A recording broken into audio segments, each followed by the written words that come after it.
Money magnet remedy.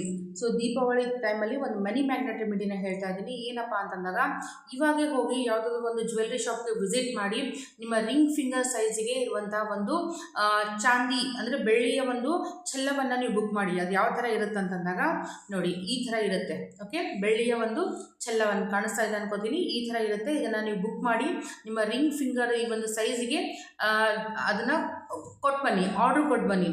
ಅದನ್ನು ಯಾವಾಗ ತೊಗೊಂಡು ಬರಬೇಕು ಅಂತಂದಾಗ 18 ಅಕ್ಟೋಬರ್ ಧನ್ತೆರಸ್ ದಿನ ಅದನ್ನು ಪರ್ಚೇಸ್ ಮಾಡಿಕೊಂಡು ತೊಗೊಂಡು ಬನ್ನಿ. ಮನೆ ತೊಗೊಂಡು ಬಂದಮೇಲೆ ಅದನ್ನು ಗಂಗಾಜಲಿಂದ ಕ್ಲೀನ್ ಮಾಡಿಬಿಟ್ಟು ನಿಮ್ಮ ದೇವರ ಮನೆಯಲ್ಲಿ ಇಡಿ.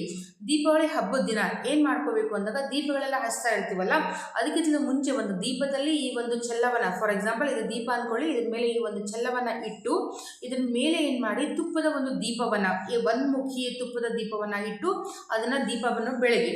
ಸೊ ಅದಾದ ನಂತರ ನೆಕ್ಸ್ಟ್ ಡೇ ಏನು ಮಾಡಿ ಅಂದಾಗ, ಆ ಮೇಲ್ಗಡೆ ಇರುವಂಥ ಒಂದು ದೀಪದ ಬತ್ತಿ ಇರುತ್ತಲ್ಲ ಅದನ್ನು ತೆಗೆದು ಈ ಒಂದು ಛಲ್ಲವನ್ನು ತೊಳಿಲಾರದೆ, ಓಕೆ, ಇದನ್ನು ಕ್ಲೀನ್ ಮಾಡಲಾರದೆ ಅದೇ ಥರ ತಗೊಂಡು ನಿಮ್ಮ ರಿಂಗ್ ಫಿಂಗರ್ಗೆ ಈ ಥರ ಹಾಕೊಳ್ಳಿ. ಸೊ ಇದರಿಂದ ಏನಾಗುತ್ತೆ ಅಂತಂದಾಗ, ಇದು ಬೆಳ್ಳಿಯ ರಿಂಗ್ ಫಿಂಗರ್ ಆಗಿರಲ್ಲ, ಆವಾಗ ನಿಮ್ಮ ಮನಿ ಮ್ಯಾಗ್ನೆಟ್ ಆಗಿರುತ್ತೆ ಇದು. ಓಕೆ, ನಿಮ್ಮ ಮನಿ ಮ್ಯಾಗ್ನೆಟ್ ಆಗಿರುತ್ತೆ. ಅದರಿಂದ ನೀವು ನಿಮ್ಮ ಕರ್ಮಗಳು ಯಾವ ಥರ ಮಾಡ್ಕೊಂಡು ಹೋಗ್ತಾ ಇರ್ತೀರಾ, ನಿಮ್ಮ ಕೆಲಸಗಳು ಯಾವ ಥರ ಮಾಡ್ಕೊಂಡು ಹೋಗ್ತೀರಾ, ಅದೇ ಥರ ನೀವು ಮನಿನ ಅಟ್ರಾಕ್ಟ್ ಮಾಡೋಕ್ಕೆ ಸ್ಟಾರ್ಟ್ ಮಾಡ್ತೀರಾ. ಸೊ ತುಂಬ ಎಫೆಕ್ಟಿವ್ ಆಗಿರುವಂಥದ್ದು, ಈಸಿ ಆಗಿರುವಂಥದ್ದು ರೆಮಿಡಿ. ಯಾರೆಲ್ಲ ಮನಿನ ಅಟ್ರಾಕ್ಟ್ ಮಾಡ್ಕೋಬೇಕಂದಿರೋ, ಅಬಂಡೆನ್ಸು, ಪ್ರಾಸ್ಪರಿಟಿಯನ್ನು ನೀವು ಅಟ್ರಾಕ್ಟ್ ಮಾಡ್ಕೋಬೇಕಂತ ಇದ್ದೀರೋ ನಿಮ್ಮ ಲೈಫಲ್ಲಿ ಅಂದಾಗ, ಈ ಒಂದು ರೆಮಿಡಿನ ನೀವು ಮಾಡಿ ಎಲ್ಲರೂ ಈ ಒಂದು ಬೆನಿಫಿಟ್ನ ನೀವು ಅರೇಂಜ್ ಮಾಡ್ಕೊಳ್ಳಿ. ಈ ಬೇಕಂತಲೇ ಇದನ್ನು ಫಸ್ಟ್ ಟೈಮ್ ಹೇಳ್ತಾ ಇದ್ದೀನಿ. ನಿಮ್ಮ ಫ್ರೆಂಡ್ಸು ಫ್ಯಾಮಿಲಿಗೂ ಆದಷ್ಟು ಎಲ್ರಿಗೂ ಶೇರ್ ಮಾಡಿ.